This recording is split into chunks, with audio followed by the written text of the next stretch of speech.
On March 14, 1849, the county courthouse in Lowndes County, Alabama, burned to the ground in what officials called an unfortunate accident caused by an overturned lamp. But among the ashes, investigators found something that didn't match the official story. 3 sets of human remains in the basement, chained to iron rings embedded in the stone walls. The county clerk's records from 1847 to 1849 were completely destroyed, along with property deeds, marriage certificates, and most crucially, the probate documents for the Sutton estate. For over a century, descendants of Lowndes County families have whispered about what really happened at Bell River Plantation during those 2 years, about the twin daughters of Colonel Nathaniel Sutton, and about the slave named Marcus, who somehow managed to document everything before he vanished. What you're about to hear has been pieced together from surviving letters, medical records from Mobile, and testimonies given to a Northern abolitionist society that was sealed until 1963. Before we continue with the story of the Sutton sisters and the secrets that consumed an entire community, make sure you're subscribed to Liturgy of Fear and hit that notification bell. We uncover the darkest corners of American history that textbooks won't touch. And leave a comment telling us what state or city you're listening from. We love knowing where our audience discovers these forgotten horrors. The truth about Bell River Plantation begins not with the fire, but with a funeral 2 years earlier, and with 2 women who had been taught that survival meant absolute control. Lowndes County in 1847 stretched across some of the richest cotton-growing soil in Alabama. Black earth that made men wealthy and carved the landscape into kingdoms of white columned houses surrounded by fields that reached the horizon. The county seat of Hayneville sat at the center of it all, a collection of brick buildings and dirt streets where planters conducted business, and their wives pretended not to know where the family wealth truly came from. Bell River Plantation lay 8 miles south of town, accessible only by a private road that wound through stands of water oak and across 2 tributaries of the Alabama River. Colonel Nathaniel Sutton had built the main house in 1828, a 3-story structure with 12 rooms and a separate kitchen building connected by a covered walkway. The slave quarters, 24 cabins arranged in 2 precise rows, sat a quarter-mile behind the main house, close enough to be summoned quickly, far enough that the colonel didn't have to hear the sounds of the lives he owned. The colonel had made his fortune in cotton, but his reputation came from something else entirely. He'd served in the Creek War under Andrew Jackson, and brought back from that conflict a belief that humans could be improved through careful breeding, the same way one improved livestock. His library contained medical texts from Philadelphia, agricultural journals from Virginia, and personal correspondence with men at universities who shared his convictions about racial hierarchies and biological destiny. He kept meticulous records, measurements, observations, genealogies traced back 3 generations. His neighbors called him eccentric but brilliant. His slaves called him something else entirely, though never where white ears could hear. The colonel never married. Instead, he'd purchased a slave woman named Ruth in 1824 from a Charleston trader, a woman described in the bill of sale as of uncommonly fair complexion and genteel bearing. Ruth gave birth to twin daughters in 1825, Sarah and Catherine. The colonel raised them in the main house, educated them with tutors from Mobile, dressed them in fine clothes ordered from New Orleans. But he never freed them. He never acknowledged them as his daughters in any legal document. On paper, they remained his property, an arrangement that gave him absolute authority over every aspect of their existence. Sarah and Catherine grew up in a peculiar isolation. They learned to read and write, to paint watercolors and play the pianoforte. They studied literature and mathematics, geography and French, but they rarely left the plantation grounds. The colonel controlled who visited and when, screening every potential social contact through his own rigid criteria. He told them they were special, that they had been given advantages that elevated them above their station, but that the world beyond Bell River would never understand or accept them. He taught them that safety came from seclusion, that trust was a weakness and that power, however limited, was the only currency that mattered. The twins learned these lessons too well. They developed their own language of glances and gestures, finishing each other's sentences, sometimes falling silent for days and communicating only through notes passed across the dinner table. They wore identical dresses in coordinating colors, Sarah in deep green, Catherine in midnight blue. They read the same books at the same pace, one starting at the front, one at the back, meeting in the middle. They shared everything: hairbrushes, jewelry, secrets, and eventually something darker. Their mother Ruth died in 1839, officially from pneumonia, though the slave quarters whispered about bruises on her arms and fear in her eyes during her final weeks. After her death, the colonel's control over his daughters tightened like a noose. He installed locks on their bedroom doors that could only be opened from the outside. He required them to submit weekly written reports on their activities, their thoughts, their dreams. He began testing them, leaving valuables in obvious places to see if they would steal, introducing them to male visitors to observe their reactions, creating situations designed to reveal any hidden rebellions. The plantation itself prospered through these years. By 1847, the colonel owned 63 enslaved people whose labor produced 142 bales of cotton annually. He sold his crop through factors in Mobile and invested the profits in more land, more slaves, more books for his ever-growing library. The slave population at Belle River had an unusual demographic profile and disproportionate number of light-skinned individuals, more children than the birth rate should have produced, and a disturbing pattern of families separated and sold away just as children reached adolescence. The overseer, a man named Jonas Pritchett, had worked at Belle River for 15 years. He lived in a cottage near the slave quarters and carried out the colonel's orders with mechanical precision. Pritchett kept his own records: punishment logs, work assignments, dietary restrictions for slaves the colonel had designated for his breeding program. These notebooks, written in Pritchett's cramped handwriting, documented atrocities with the casual tone of farming reports. Which women were forced into which cabins, which children were sired by which men, which pregnancies were terminated and by what methods. In the main house, Sarah and Catherine understood more than their father realized. They read his journals when he traveled to Mobile on business. They listened at doors and gathered fragments of conversations between Pritchett and the colonel.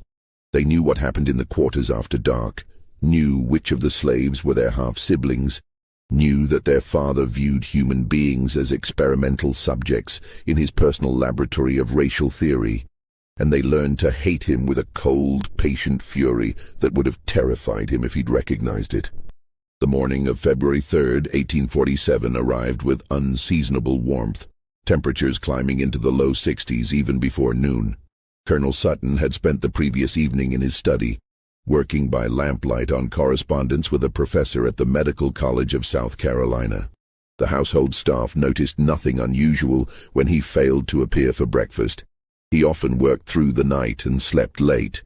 It was Pritchett who found him at 10:30, slumped in his leather chair with papers scattered across his desk.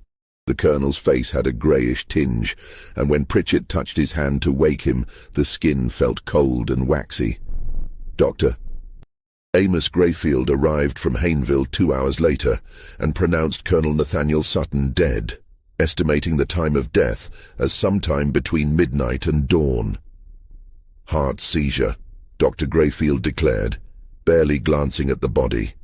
Man was 56 years old, worked himself to exhaustion. I'd warned him about his choleric temperament and excessive mental strain. The heart gives out. Simple as that. But several details didn't align with this tidy diagnosis. The colonel's dinner tray, brought to the study at 8 o'clock the previous evening, sat on a side table with the food barely touched. A cup of coffee, long since gone cold, showed a peculiar residue at the bottom, a fine sediment that glittered faintly in the lamplight.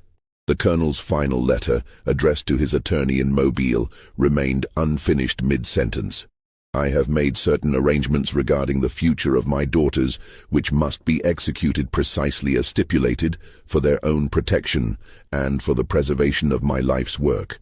Should any person attempt to—" The sentence ended there, the pen trailing off the page, as if his hand had suddenly lost strength. Sarah and Catherine stood together in the hallway outside their father's study, wearing matching black mourning dresses that they'd somehow procured despite having no prior knowledge of his death. Their faces showed no tears, no evidence of shock or grief. They held hands, fingers interlaced, and watched the proceedings with identical expressions of watchful calm. "We should examine him more thoroughly," suggested Mr. Harold Breckenridge, a neighboring planter who'd arrived to pay his respects. "Nathaniel was in good health last month when I saw him at the courthouse. This seems rather sudden." The colonel worked himself into the grave. "Doctor," Grayfield snapped, irritated at having his professional judgment questioned. "I've seen it 100 times. The body simply gives out. Now, if you'll excuse me, I need to speak with the daughters about funeral arrangements." But Dr. Grayfield never got that conversation. Sarah addressed him first, her voice perfectly modulated and cold as January rain. "Dr. Grayfield, we appreciate your prompt attendance. The funeral will be held 3 days hence with burial in the family plot. Mr. Jeremiah Osgood, our father's attorney from Mobile, has been summoned and should arrive by tomorrow evening. Until such time as the will is read and the estate settled, Catherine and I will manage the plantation affairs.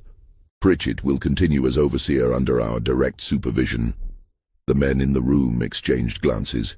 Women didn't manage plantations, certainly not unmarried women barely 22 years old.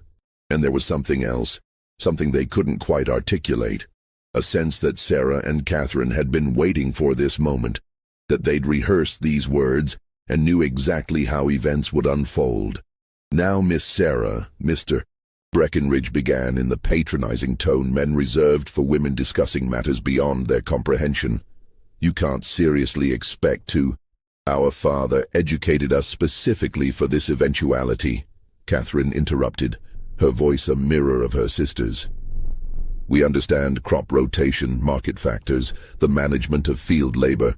We've studied his methods for years. This plantation will continue to operate at its current level of productivity." What the men didn't know, couldn't know, was that Sarah and Catherine had prepared for this day for months.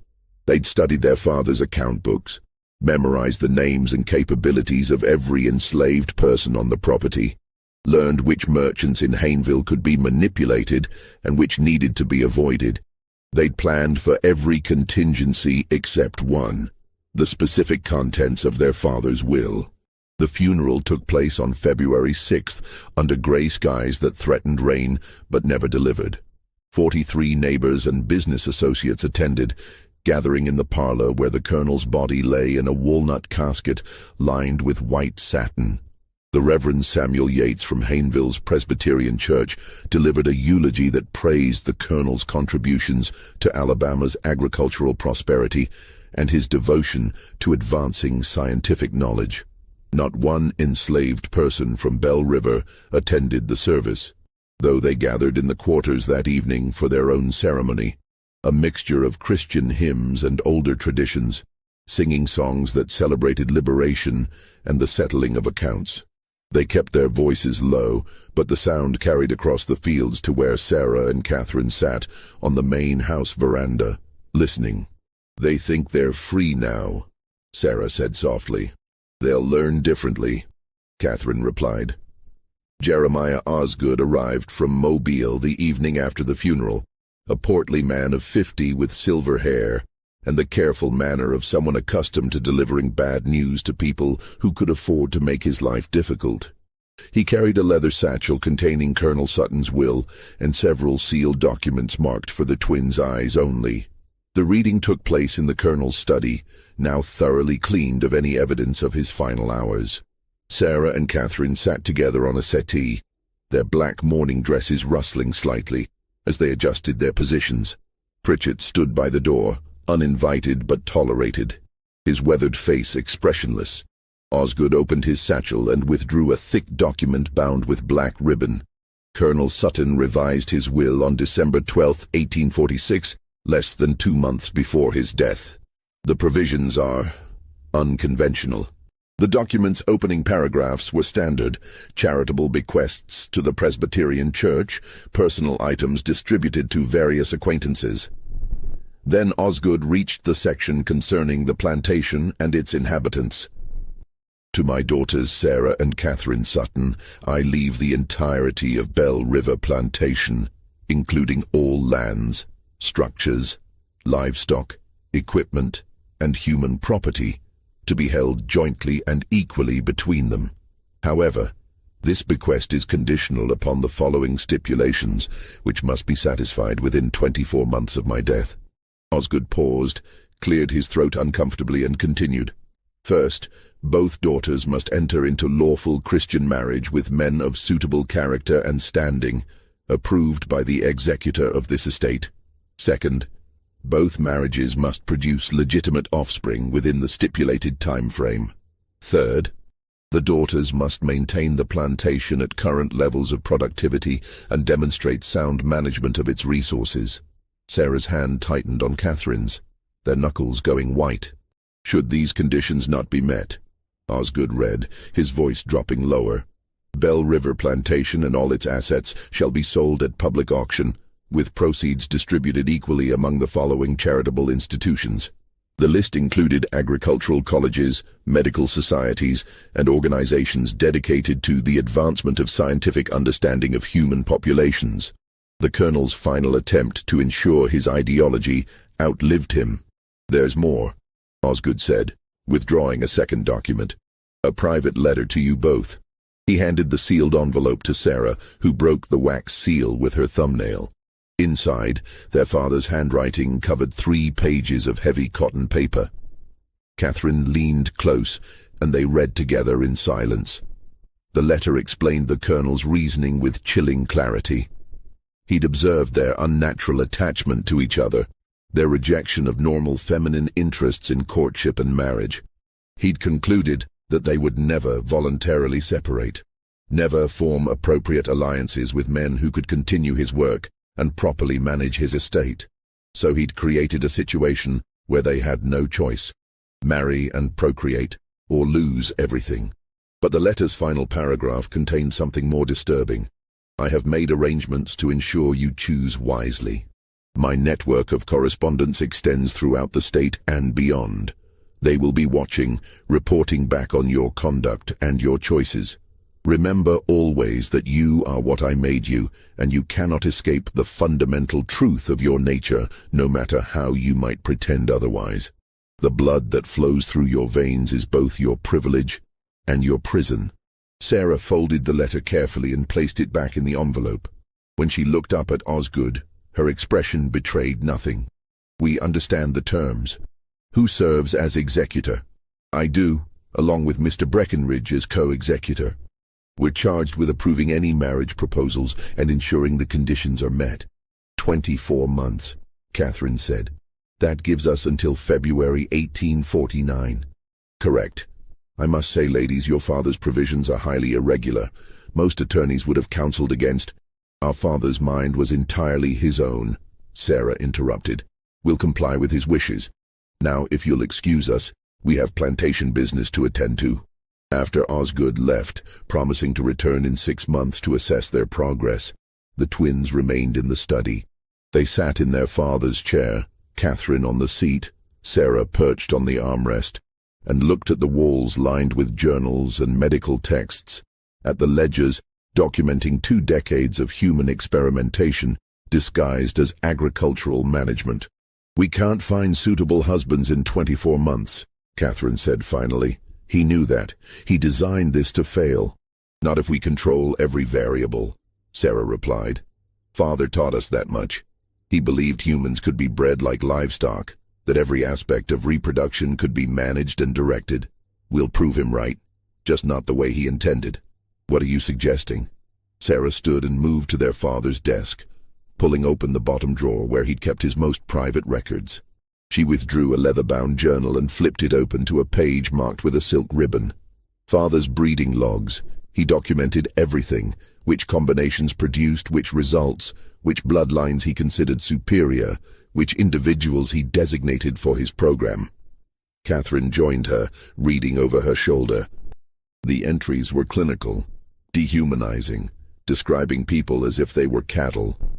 Purchased male, approximately 25 years, from Williamson Estate. Good teeth, strong back, quick to learn tasks. Letters visible on back indicate prior ownership in Virginia, paired with female number 4. Results: 1 male child, sold 1837. 1 female child, retained for future breeding. He was a monster, Catherine whispered. He was, Sarah agreed. But he was also thorough, and somewhere in these records is the solution to our problem. Over the following weeks, Sarah and Catherine absorbed themselves in their father's documentation. They discovered the full scope of his obsessions, journals spanning 20 years, detailed genealogies, physical measurements, observations on temperament and capability. He'd treated Bell River as a laboratory, its enslaved population as experimental subjects, all in service of his theories about racial hierarchies and human improvement. But within that documentation they found something unexpected: evidence of intelligence, resilience, and resistance among the very people their father had tried to reduce to data points. Slaves who'd taught themselves to read despite prohibitions. Women who'd used herbs and folk knowledge to control their own fertility, quietly subverting the Colonel's breeding program. Men who'd sabotaged equipment and slowed productivity in ways that appeared accidental. Their father had noted these deficiencies without recognizing them as acts of rebellion. One name appeared repeatedly in the later journals, always with annotations of frustration: Ruth, their mother. The Colonel had purchased her expecting a compliant bearer of children for his experiments. Instead, he'd found a woman who resisted him in subtle, persistent ways, teaching her daughters to read when he was away, whispering to them about the life she'd known before slavery, planting seeds of doubt about his absolute authority. "She tried to protect us," Catherine said, tracing her finger over their mother's name in the ledger. "Even when she couldn't save herself." "Then we owe her more than survival," Sarah replied. "We owe her victory. But victory required resources, time, and one more element they didn't yet possess. A man they could control completely, whose presence would satisfy the letter of their father's will while violating its spirit entirely."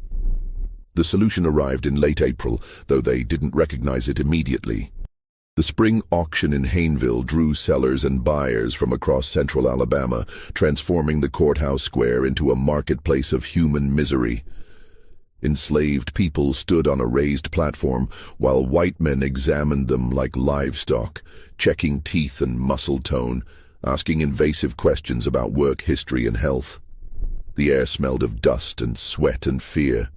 Sarah and Catherine attended with Pritchett, ostensibly to purchase additional field hands for the expanded acreage they planned to cultivate. They wore black veils, still in mourning, which gave them anonymity in the crowd and allowed them to observe without being observed too closely. The morning sales proceeded predictably. Field workers going to plantation owners, domestic slaves to town families, children torn from parents and sold to different buyers. Then, shortly before noon, something unusual appeared on the auction block. "Next lot," the auctioneer called. "Property of the Granville estate, recently deceased. One male, age approximately 28, name of Marcus. Got his letters, can figure, worked as a house servant and tutor to the Granville children. No history of rebellion, no attempts to run. Starting bid, $1,000. Marcus stood on the platform with straight posture and level gaze, neither defiant nor submissive. He wore clean but worn clothing, and his hands, the hands of someone who worked with ledgers rather than cotton, showed no calluses. His skin was several shades lighter than most of the people sold that morning, suggesting mixed ancestry. But what caught Sarah's attention was something else entirely: the way he scanned the crowd. Not with the defeated resignation she expected, but with calculation, as if he was evaluating potential buyers just as they evaluated him. "Educated slaves are risk," someone in the crowd called out. "Gets ideas above his station. Perfect for a household that needs bookkeeping done," the auctioneer countered. "How many of you can balance your own accounts? Here's a man who can do it for you. Now do I hear 1,000? The bidding opened slowly. Most planters didn't want an educated male slave. Too much potential for trouble, for reading abolitionist newspapers, for forging travel passes. But a few town merchants showed interest, seeing value in someone who could manage their stores or handle correspondence. Sarah leaned close to Pritchett. "Bid." "Miss Sarah, we don't need bid." Pritchett raised his hand. 1,000. 1,200, countered a merchant from Montgomery. 1,300, Pritchett called. The bidding climbed to 1,600 before the Montgomery merchant dropped out, shaking his head at the inflated price for a single male slave, educated or not. Sarah had paid more than market value, a fact that would fuel gossip in the weeks ahead. Marcus was delivered to Bell River 3 days later, walking the 8 miles from Hayneville with his few possessions in a cloth bag. Pritchett met him at the plantation entrance and led him directly to the main house, where Sarah and Catherine waited in the study. "You can read and write," Sarah said. It wasn't a question. "Yes, ma'am." Marcus's voice was educated, careful, revealing nothing of what he might be thinking. "You tutored the Granville children. What did you teach them?" "Reading, writing, arithmetic, some geography and history. Whatever their father requested." Catherine circled him slowly, appraising. "The Granvilles were known abolitionists, Quakers, I believe. They allowed their slaves to be educated?" For the first time, something flickered in Marcus's eyes. Wariness, perhaps, or recognition that this conversation was more complicated than it appeared. "Mr. Granville believed all people possessed souls and minds worthy of development, ma'am." "And you?" Sarah asked. "What do you believe?" "I believe I'm standing in front of 2 women who paid too much for me and who clearly have something specific in mind beyond field labor." The twins exchanged glances. Their father had taught them to view enslaved people as objects, incapable of analysis or autonomous thought. Marcus had just demonstrated both within 30 seconds. "We have an unusual situation," Sarah said carefully. "Our father died recently, leaving conditions on our inheritance that require creative solutions. We need someone educated, discreet, and capable of understanding complex arrangements." "What kind of arrangements?" "The kind that must remain private within this household," Catherine replied. "You'll live in the main house, not the quarters. You'll have access to our father's library. You'll be treated well, fed properly, given freedoms that would be extraordinary elsewhere. But in exchange, you'll do exactly what we say, when we say it, without question or hesitation." Marcus was silent for a long moment. When he spoke, his voice was very quiet. "And if I refuse these unnamed terms, then you'll be sold south," Sarah said flatly. "To cotton plantations in Mississippi where educated slaves are worked to death in the fields to break them of any intellectual pretensions. I can have you on a boat within a week." It wasn't an empty threat, and Marcus clearly knew it. "What do you want from me?" "That depends," Catherine said. "Can you keep secrets, even ones that could be used as weapons?" "I've kept secrets my entire life, ma'am. Had to survive." Sarah walked to the window, looking out across the plantation grounds. "Our father's will requires us to marry within 24 months or lose everything. But we have no intention of submitting to marriages arranged by men who view us as property to be managed. So we're going to subvert the terms while technically fulfilling them." "I don't understand." "You will," Catherine said. "But first we need to know if you can be trusted, completely and absolutely." Over the following days, Sarah and Catherine tested Marcus in ways both subtle and overt. They gave him access to their father's library and watched what he read. They asked his opinions on political matters and listened for hints of abolitionist sympathies. They observed how he interacted with the other enslaved people at Bell River, whether he attempted to organize or agitate. Marcus proved remarkably adaptable. He kept to himself, spoke carefully, and demonstrated an intelligence that had clearly been honed through years of navigating dangerous social terrain. He understood that educated slaves existed in a precarious position, valuable enough to be kept, dangerous enough to be feared. What the twins didn't know, couldn't know yet, was that Marcus had his own secrets and his own agenda. The Granvilles had indeed been Quakers with abolitionist leanings. More than that, they'd been part of an informal network that collected testimony from enslaved people about the realities of plantation life. Marcus had spent 5 years documenting atrocities, recording names and dates and details in a coded shorthand he'd developed. When the Granvilles died, both within a week of each other from fever, their relatives had sold off the estate, including Marcus, before anyone could discover the trunk hidden in the root cellar containing years of carefully preserved evidence. Marcus had managed to retrieve his most important notebooks before the sale, hiding them in a hollowed-out Bible that no white person bothered to inspect. He'd been bought and brought to Bell River expecting another period of careful observation and documentation. Instead, he found himself at the center of something far stranger and potentially more dangerous. By mid-May, the arrangement had clarified. Marcus would serve as the twins' private secretary, managing household accounts and correspondence. But more than that, he would be their confidant in a scheme they hadn't yet fully explained. Sarah revealed their plan one evening in early June, after the house slaves had retired to their quarters and the 3 of them were alone in the study. "Our father's will requires us to marry and bear children within 24 months, she began. "The executors must approve our choice of husbands, men of suitable character and standing.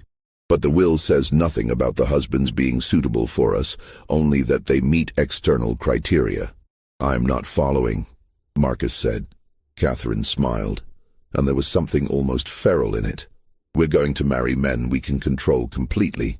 Elderly men, or sickly ones, or men desperate enough for the connection to a wealthy plantation that they'll agree to any terms. Men who will give us legal legitimacy without interference in how we run Bell River." "And the children?" Marcus asked, though he was beginning to understand. "Biology is biology," Sarah said bluntly. "Our father spent 20 years proving that. Lineage can be strategically managed. The executors need to see marriages and pregnancies. They don't need to see what happens behind closed doors." The full implications hit Marcus like cold water. They wanted him to father their children, to create the appearance of legitimate heirs while the twins maintained control through marriages that existed only on paper. "You're asking me to commit an act that could get all of us killed," he said slowly. "If anyone discovered—" "No one will discover," Catherine interrupted. "We control this household completely. The marriages will be arranged carefully. We'll manage every detail, every possible witness, every piece of evidence. You'll be protected." "Protected?" Marcus laughed bitterly. "I'm a slave. There's no protection for me if this fails. You'll be ruined socially, perhaps sent away somewhere. I'll be hanged or burned alive, which is why you'll be motivated to ensure it doesn't fail," Sarah said. "And in exchange, you'll receive something worth the risk."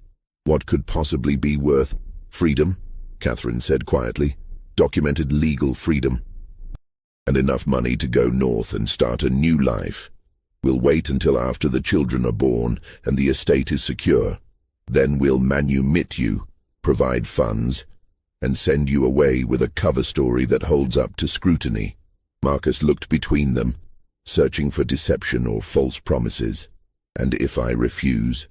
"You won't," Sarah said with certainty, "because you want freedom more than you fear death, and you're smart enough to recognize this as your only real chance." She was right, and he knew it. But there was something else at play, something the twins hadn't considered. Marcus saw in their scheme not just a path to personal freedom, but an opportunity to document and expose the entire system.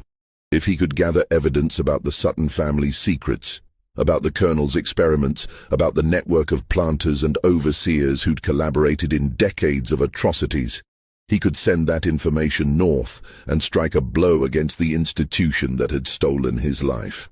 "I'll do it," he said finally, "on one condition." "You're not in a position to make conditions," Catherine said. "I am, if you want my cooperation rather than my resentful compliance. I want to know everything. Your father's journals, his correspondence, his breeding logs, all of it. If I'm risking my life for this scheme, I deserve to understand the full context." The twins considered this. Giving Marcus unrestricted access to their father's papers was dangerous, but refusing might create exactly the resentful compliance he'd mentioned. "Agreed," Sarah said. "But you'll study them here, in this room under our supervision. Nothing leaves this house." Acceptable. What none of them said aloud was that they'd each just made a bargain with someone they didn't fully trust, gambling their futures on a deception so audacious it could only succeed if every element aligned perfectly. And in Lowndes County, Alabama in 1847, perfection was in very short supply. Aumento de tensión. The summer months brought oppressive heat to Belle River, the kind that made the air thick as syrup and turned every physical task into an ordeal. But inside the main house, behind closed shutters and drawn curtains, a different kind of pressure built. Sarah and Catherine began their search for suitable husbands with the cold calculation their father had taught them. They needed men who met the executor's criteria for character and standing, while being vulnerable enough to manipulate. They compiled a list from Osgood's suggestions and their own observations of Lowndes County society. The first candidate was Mr. Edmund Varley, a 68-year-old widower whose cotton operation had struggled since his sons moved west to seek opportunities in Texas. Varley had been a friend of the Colonel's and expressed immediate interest when approached about a potential match with one of the twins. "A beautiful opportunity," he declared during his first visit to Belle River in July, his watery eyes roaming over Catherine with an expression that made her skin crawl. "Union of two fine properties, continuation of your father's legacy. I'd be honored to guide you through the complexities of plantation management." Catherine smiled and said nothing. After Varley left, she scrubbed her hands raw in the wash basin as if she could remove the memory of his palm on her arm during the tour of the grounds. "He'll do," Sarah said clinically. "He's desperate to restore his reputation after last year's failed crop. He'll agree to any prenuptial terms to secure the connection." "I can't," Catherine whispered. "Sarah, I can't let him touch me." "He won't. That's the point. The marriage is legal fiction. Marcus fathers the child, Varley gets credit, and we maintain control." But arranging two such marriages proved more complex than anticipated. The executors, particularly Breckinridge, had strong opinions about suitable matches. When Sarah suggested she might marry a merchant from Mobile, a man of 42 with moderate success in the cotton trade, Breckinridge rejected him immediately. "Unsuitable background," he declared. "Your father intended you to marry into established planter families, not commercial classes. The man's grandfather was an indentured servant, for God's sake." The twins pushed back, arguing that the will's language didn't specify planter families, only men of suitable character and standing. But Breckinridge held firm, threatening to petition the courts to clarify the will's intent if they continued pushing inappropriate candidates. "He's trying to force us into marriages that benefit him," Sarah fumed after one particularly contentious meeting. "He has sons, you realize. He's probably angling to marry one of us off to his own family." While the marriage negotiations dragged on, Marcus immersed himself in Colonel Sutton's papers. What he found there exceeded his worst expectations. The Colonel's breeding program had operated for 2 decades with systematic brutality. He'd forced specific pairings, sold away children who didn't meet his criteria, and separated families with no consideration for human bonds. He documented everything in clinical language that dehumanized people into data points. Female number 7 shows resistance to breeding assignments. Recommend increased discipline and isolation to induce compliance. But the journals also contained something else, evidence of a network. The colonel hadn't worked in isolation. He corresponded with other planters, with medical professionals, with academics at southern universities. They exchanged research findings, compared methodologies, and discussed ways to advance their theories about racial hierarchies and human improvement. Marcus began making careful copies of the most damning entries, using paper Sarah provided for household accounts and writing late at night when the twins had retired. He developed a system for hiding his copied pages inside a hollowed-out section of his mattress, building a secret archive that would eventually travel north. But he also began to notice something the twins didn't mention: the pattern of illness among Belle River's enslaved population. In late July, 3 women in the quarters developed symptoms: lesions, fever, progressive weakness. Pritchett reported it casually, suggesting they be isolated and given minimal care until they recovered or died. But Marcus had read the colonel's private medical notes and recognized what he was seeing: syphilis. The colonel had infected multiple women, either deliberately as part of his research or through his systematic sexual abuse. Now the disease was spreading through the quarters, passed between couples, transmitted from mothers to infants. Marcus brought his findings to Sarah and Catherine one evening, laying out the medical texts he'd found with their father's annotations. "Your father gave them syphilis. Either he contracted it himself and spread it, or he exposed them deliberately. The journals suggest both. And it's killing them." Catherine's face went pale. "How many?" "At least 7 showing symptoms now, but syphilis can remain dormant for years. There's no way to know how many are infected without proper medical examination, and even then..." He trailed off, the futility evident. Sarah stood abruptly and walked to the window, her back rigid. "Can it be treated?" "Mercury treatments sometimes, but they're almost as dangerous as the disease itself, and expensive, and would require a doctor willing to treat enslaved people properly, which..." Marcus didn't need to finish that sentence either. "Do it anyway," Sarah said without turning around. "Purchase whatever medicines are needed from Mobile. Have Dr. Grayfield come out, and if he refuses to treat them adequately, find someone who will. Miss Sarah, the cost..." "I don't care about the cost. Our father did this. We're not going to let them die from his depravity." It was the first crack in the facade Marcus had seen, the first indication that the twins might be motivated by something beyond self-preservation. He filed it away as valuable intelligence.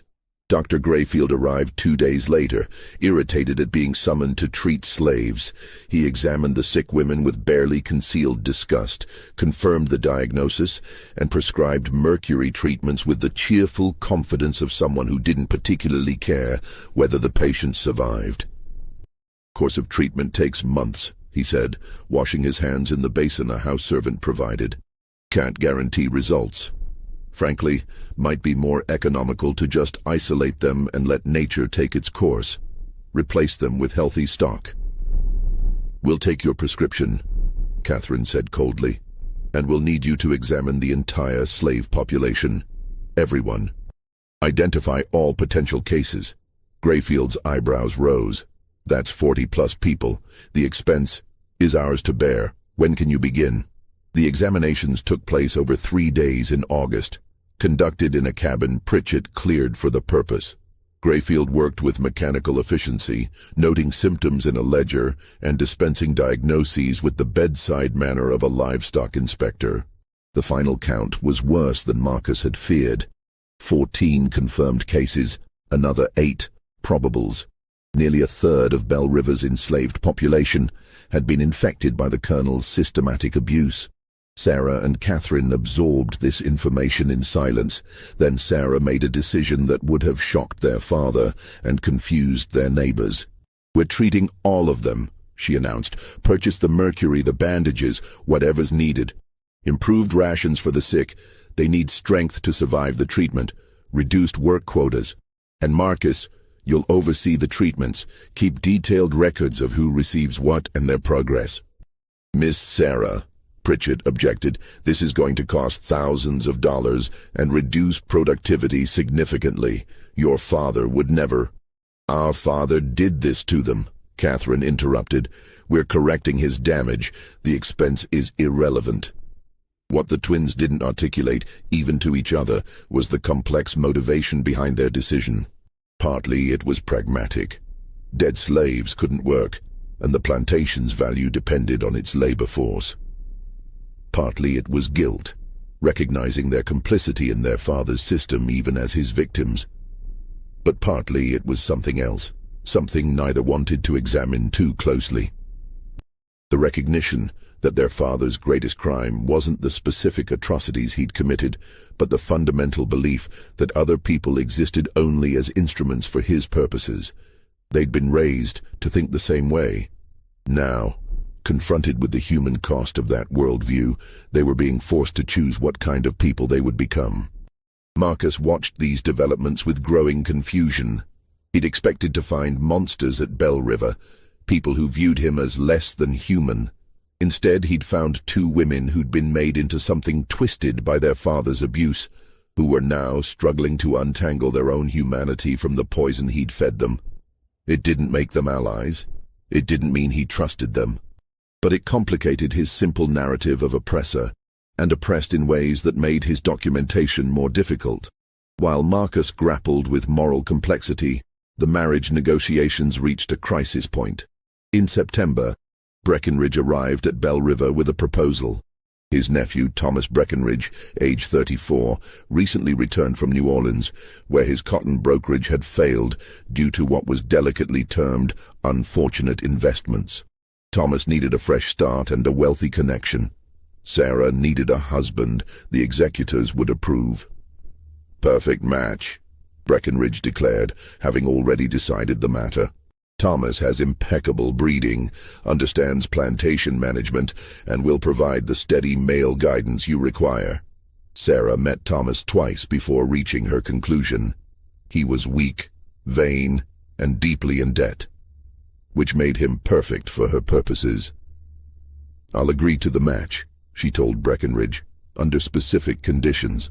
A prenuptial contract giving me sole management of Bell River. Thomas receives an annual income but no decision-making authority over plantation operations, and the marriage doesn't take place until my sister's match is also arranged." Those terms are highly irregular. Those terms are non-negotiable. Thomas is desperate enough to agree. "We both know it." Breckenridge sputtered but couldn't argue with the assessment. Thomas did agree, signing a prenuptial contract that essentially made him a paid figurehead in exchange for respectability and freedom from his creditors. Catherine's match proved more difficult. Edmund Varley had grown impatient and shifted his attention to a widow in Montgomery. The executors rejected 3 other candidates for various reasons. Time was running short. They had until February 1849, and it was already October 1847. Then Catherine made a suggestion that changed everything. "What if I don't marry at all?" Sarah looked up from the ledgers they'd been reviewing. "The will requires both of us. The will requires both of us to marry within 24 months. It says nothing about remaining married. I could marry, become pregnant, and then accidents happen, especially to sickly husbands." The room fell silent. Marcus, sitting at the desk where he'd been copying correspondence, felt ice water run down his spine. "You're suggesting murder," he said quietly. "I'm suggesting that we fulfill the letter of Father's will through whatever means necessary," Catherine replied. "He never specified the husbands had to survive." "Catherine," Sarah began, "don't pretend you haven't thought about it. Thomas Breckenridge is going to be a problem. He's weak but not stupid. Once you're married, he'll try to assert authority, pregnancy or not. Men like that always do. They can't help themselves." Sarah didn't argue, which was answer enough. Marcus understood in that moment that he'd badly miscalculated.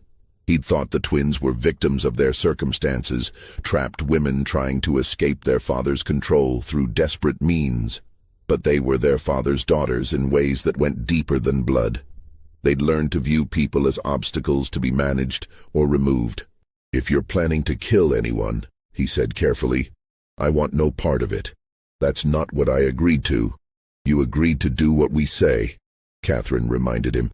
And you'll keep doing it because the alternative is being sold south, remember? Then sell me south. I won't be party to murder. The twins exchanged glances. Sarah spoke first, her voice softer. Catherine's talking theoretically. We're not planning to kill anyone, but she's right that we need to consider all possibilities. This situation is more complicated than we anticipated. Marcus didn't believe her, but he also recognized he had no good options. If he refused to cooperate, they could indeed sell him away, and his documentation would be lost. If he reported their plans to authorities, he'd be dismissed, a slave's word against white women's, and likely executed for daring to make accusations. So he did what enslaved people had always done. He nodded, agreed, and began planning how to protect himself when the inevitable violence came. November brought the first frost and a new development. Sarah's wedding to Thomas Breckenridge was scheduled for December 15th. The ceremony would take place at Bell River, with Reverend Yates officiating. Catherine would serve as maid of honor. The executors would attend to witness the fulfillment of the first condition. But behind the wedding preparations, darker plans took shape. Sarah and Marcus began their physical relationship in early November, clinical encounters that took place in the locked study after Catherine retired. Sarah approached it with the same cold efficiency she applied to plantation management. This was reproduction, not intimacy, a biological function necessary to achieve a goal. Marcus found it profoundly disturbing, not because of the racial taboo they were violating, though that danger hovered over every encounter, but because of the emotional emptiness of it, the way Sarah could separate physical acts from human connection so completely. My father did this to dozens of women, she said one night afterward as they lay apart on the study floor, forced them into exactly this situation. And I swore I'd never be like him. Yet here I am. You're not forcing me, Marcus said, though it wasn't entirely true. The threat of being sold south hung over everything. Aren't I? You're enslaved. By definition, you can't consent. I tell myself this is different because I'm offering you freedom afterward. Because we're partners in this deception. But we're not partners. I own you. There's no consent possible in that dynamic. It was the most honest thing she'd said to him. And it made everything worse because it meant she understood exactly what she was doing and did it anyway. By mid-November, Sarah was pregnant. Dr. Grayfield confirmed it during a visit to check on the syphilis treatments. The executors were delighted. One condition satisfied, one more to go. Thomas Breckenridge, who'd arrived at Bell River 2 weeks earlier to prepare for the wedding, accepted the news with the oblivious pleasure of a man who believed his own virility explained everything. Catherine's situation remained unresolved. She'd rejected 6 potential husbands, frustrating the executors and running the calendar dangerously close to the deadline. Then, in early December, she made an announcement. I've found someone acceptable, Mr. Lawrence Kemper, widower, age 51, with a small plantation in Wilcox County. Moderate means respectable reputation, no children from his first marriage. I'll need to meet him, Breckenridge said. Of course, he'll visit next week. Lawrence Kemper arrived on December 8th. A thin, nervous man with graying hair and a persistent cough that suggested consumption. He spoke little, deferred to Catherine constantly, and seemed pathetically grateful for her attention. He's perfect, Catherine told Marcus after Kemper had left, dying slowly, desperate for companionship, and too weak to assert any authority. The executors will approve him because he meets their surface criteria. And he'll be dead within a year, leaving me a widow free to do as I please. You're going to let him die of consumption? I'm going to let nature take its course. Is that murder, Marcus? Marrying a sick man knowing he won't survive? Marcus had no answer that didn't sound like moral evasion. Sarah's wedding took place on a cold, clear December day. 40 guests attended, filling Bell River's parlor with the smell of perfume and wood smoke from the fireplaces. Reverend Yates performed the ceremony with his usual ponderous solemnity. Thomas Breckenridge looked pleased with himself, clearly believing he'd secured a valuable prize. Sarah wore a dress of ivory silk that Catherine had sewn, and her expression throughout the ceremony was as blank as a porcelain doll's. Marcus watched from the back of the room, technically serving as additional household staff for the event. He saw Sarah speak her vows without hesitation, saw her accept Thomas's kiss with perfect composure, saw her smile and accept congratulations from guests who had no idea what kind of performance they were witnessing. That night, after the guests had departed and Thomas had drunk himself into a stupor in his new quarters, Sarah came to the study where Marcus waited. "It's done," she said simply. "The first condition is satisfied." "And Thomas?" "Will do as he's told. I made that very clear during our wedding night conversation. He gets a comfortable life, an annual income, and the appearance of authority. In exchange, he stays out of my way and doesn't ask questions about how this plantation operates." He agreed to that. He agreed to avoid being exposed as a fraud who embezzled from his business partners in New Orleans. "I purchased his cooperation with threats, Marcus, the same way I purchased yours. I'm my father's daughter, remember?" The bitterness in her voice was new, and Marcus recognized it as dangerous. Sarah was beginning to hate herself for what she was becoming, which meant she might do something unpredictable to prove she was different from her father, or something terrible to prove she didn't care. Catherine's wedding was scheduled for January 20th, 1848. The executors approved Lawrence Kemper after minimal scrutiny. His background checked out, his property holdings were legitimate, and his desperate eagerness to remarry blinded them to any potential issues. But in the weeks between the two weddings, something shifted at Belle River. The house staff began whispering about arguments between the twins, raised voices behind closed doors.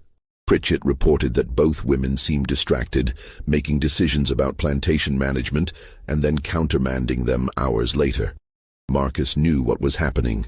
The strain of maintaining their deception, combined with Sarah's growing self-loathing and Catherine's increasingly cold calculation, was fracturing their previously united front. It came to a head the night before Catherine's wedding. Marcus was in the study, working on his secret documentation, when he heard screams from upstairs. He rushed up to find Sarah and Catherine in Sarah's bedroom. Catherine with blood running from her nose, Sarah with scratch marks on her face.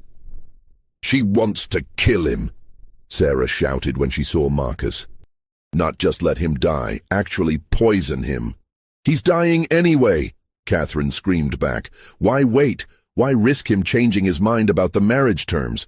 We dose him with arsenic. He's dead in 6 months. I'm a widow and pregnant, and we're done with all of this."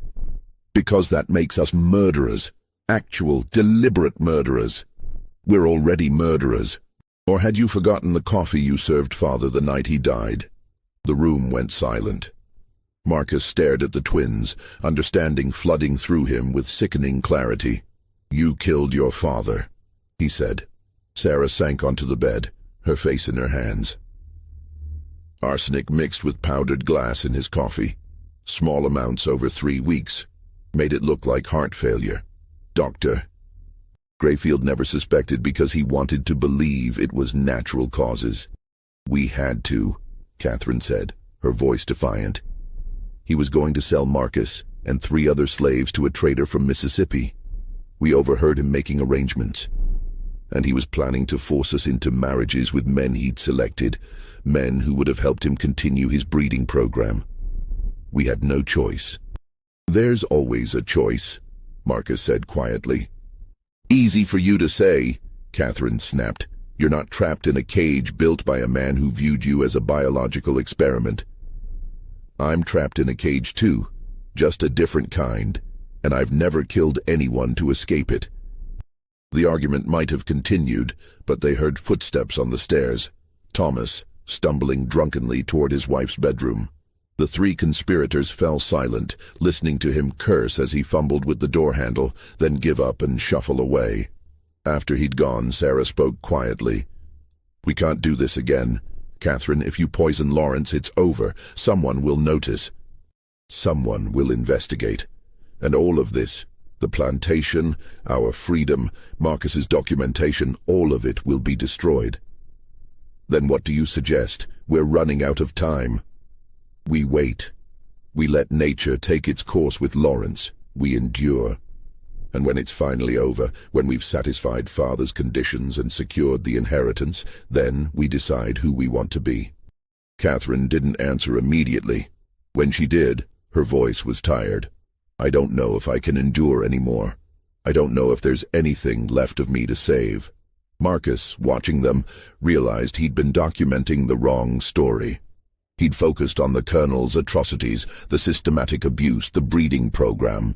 But the real horror of Bell River wasn't what had been done to enslaved people, though that was horror enough.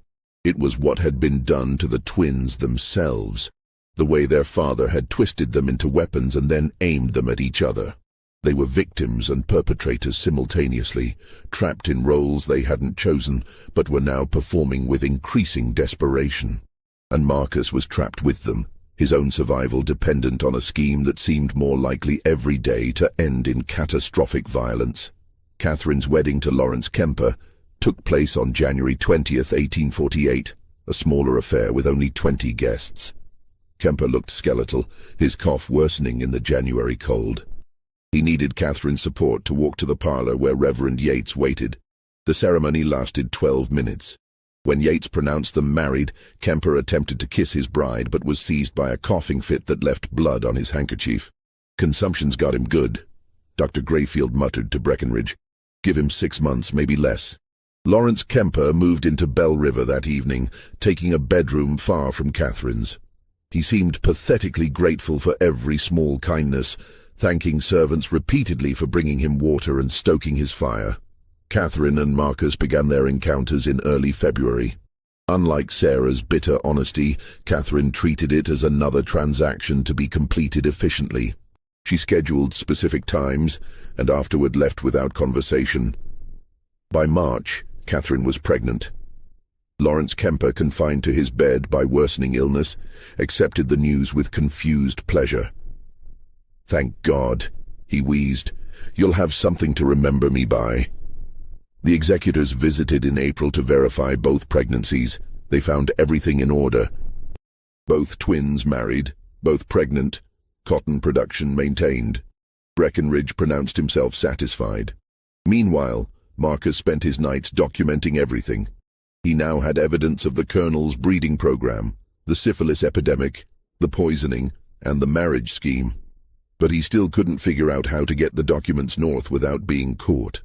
In May, a traveling preacher named Jacob Sturgis arrived, claiming to collect missionary donations. During dinner, Sturgis mentioned spending time in Philadelphia. Marcus caught the emphasis, a known abolitionist center.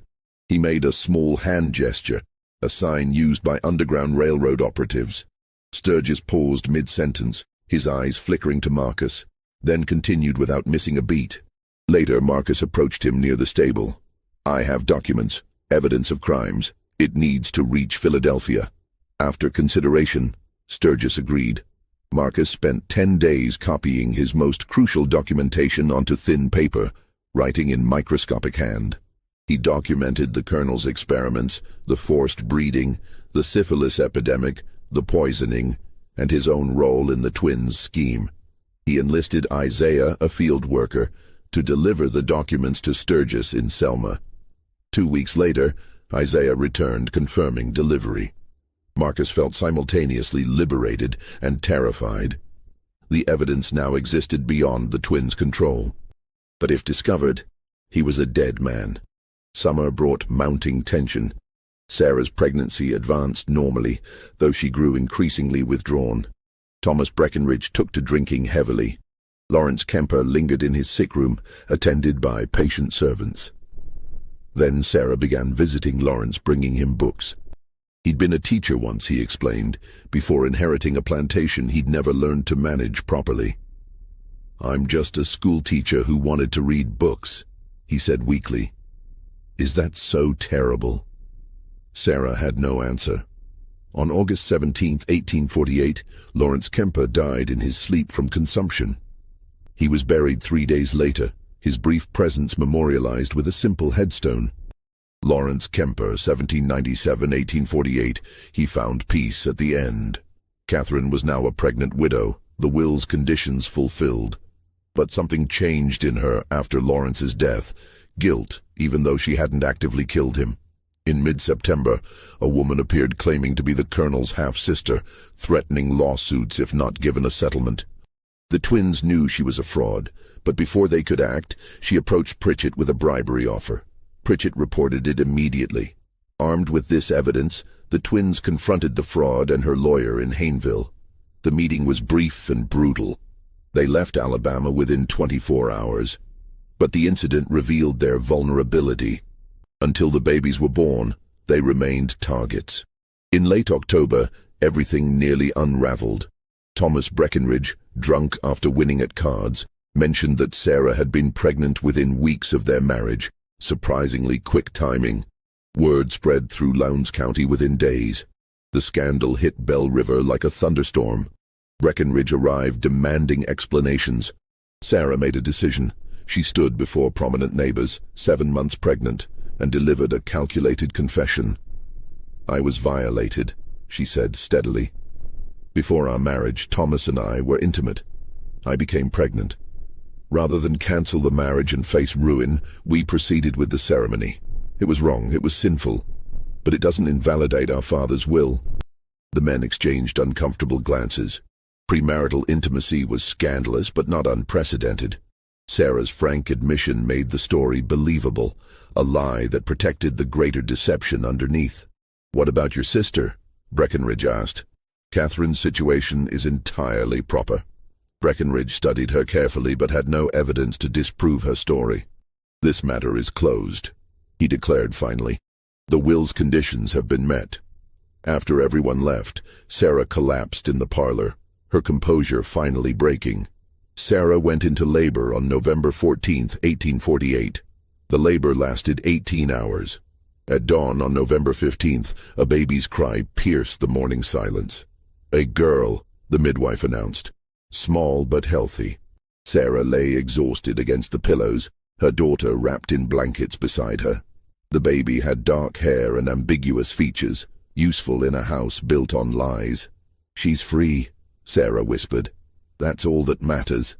Catherine delivered on December 7th after 12 difficult hours, the umbilical cord wrapped around the baby's neck.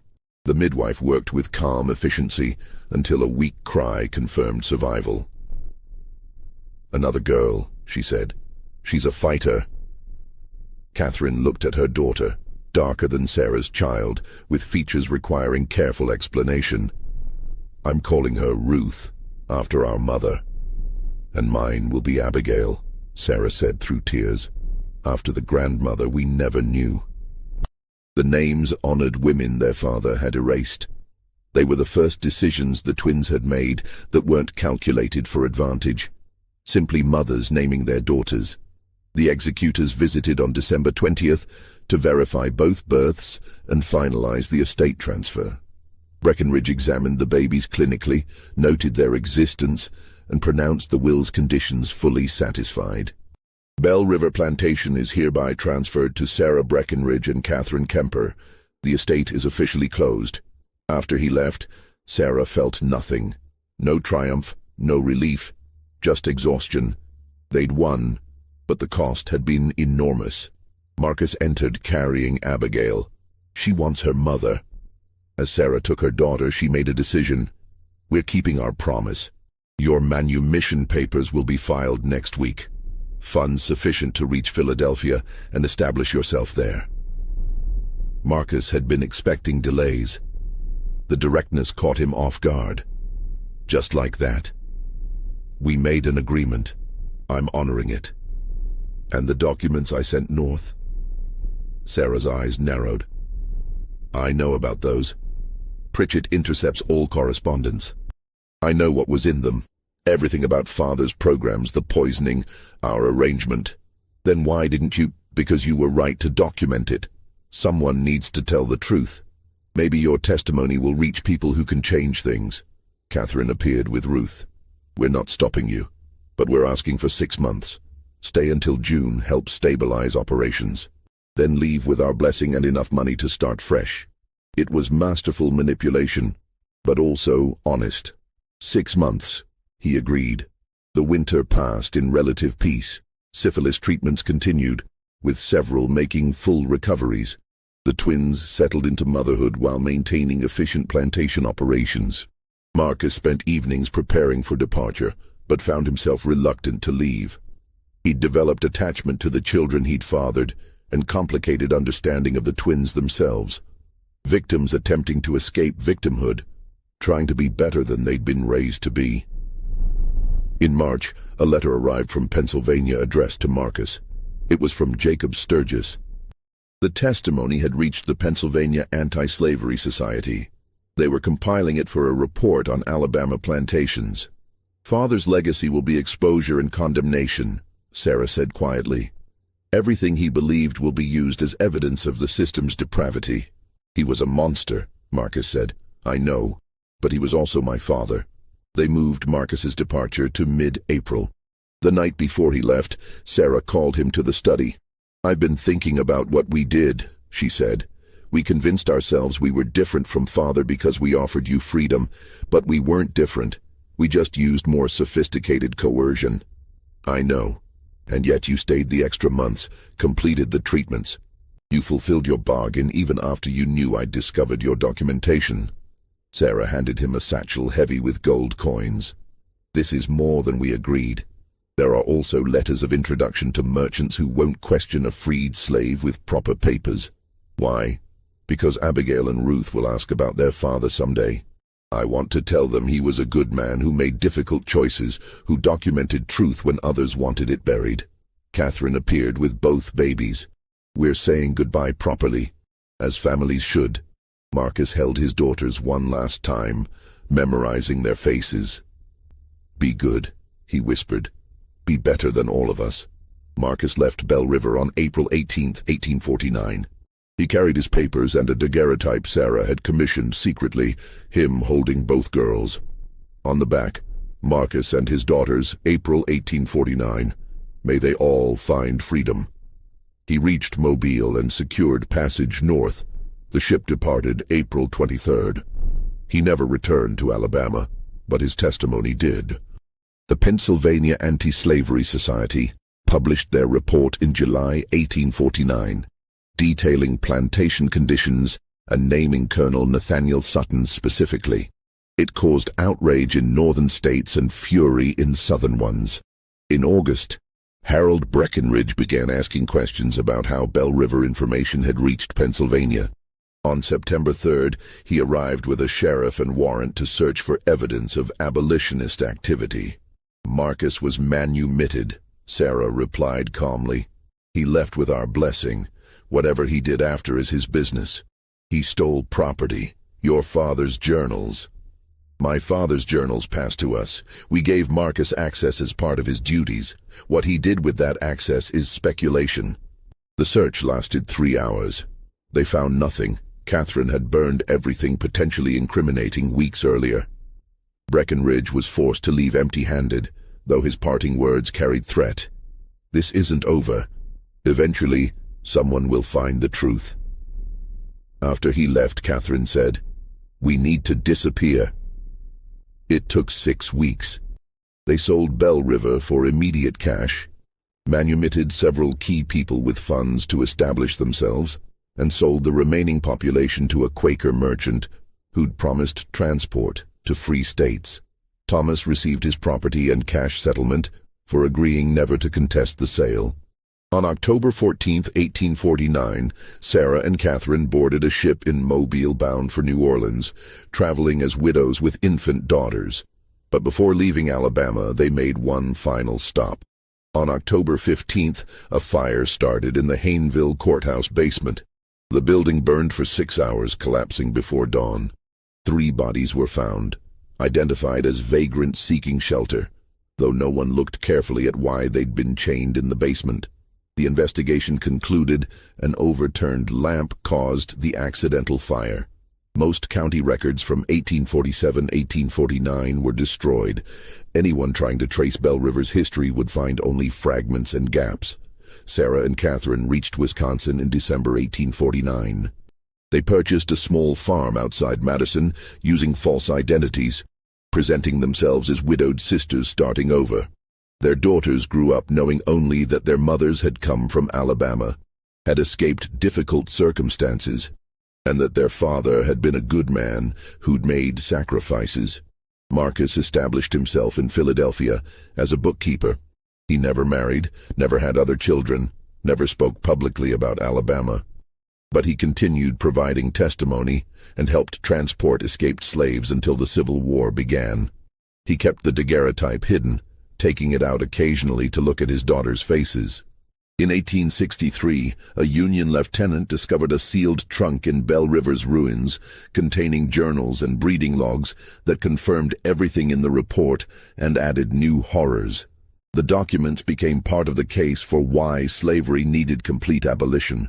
Colonel Nathaniel Sutton's legacy became exactly what his daughters predicted: exposure, condemnation, evidence of systematic evil.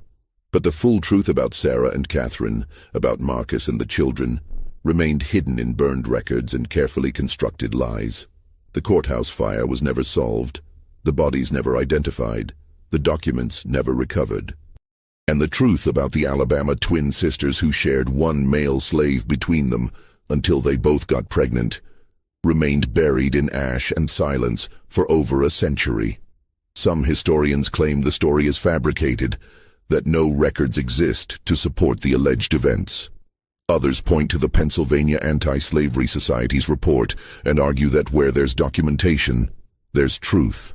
But perhaps it doesn't matter whether every detail is verifiable.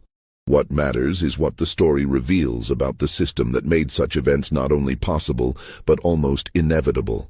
A system built on treating human beings as property, on using violence and deception as tools of control. The Sutton twins, if they existed, were both victims and perpetrators. Marcus, if he lived, was both collaborator and resistance fighter. The children inherited a legacy of trauma and survival, guilt and resilience. And the rest of us inherit the responsibility to remember, to examine, and to ensure that the conditions that created such horrors never exist again. What do you think of this story? Do you believe everything was revealed, or are there still secrets buried in those burned records? Leave your comment below with your thoughts on what really happened at Belle River Plantation. If you enjoyed this tale and want more dark mysteries from forgotten American history, subscribe to Liturgy of Fear, hit that notification bell, and share this video with someone who appreciates the disturbing truths hidden in our past. The next story might be even more unsettling than this one. Until then, remember that history's darkest chapters are often the ones people tried hardest to erase.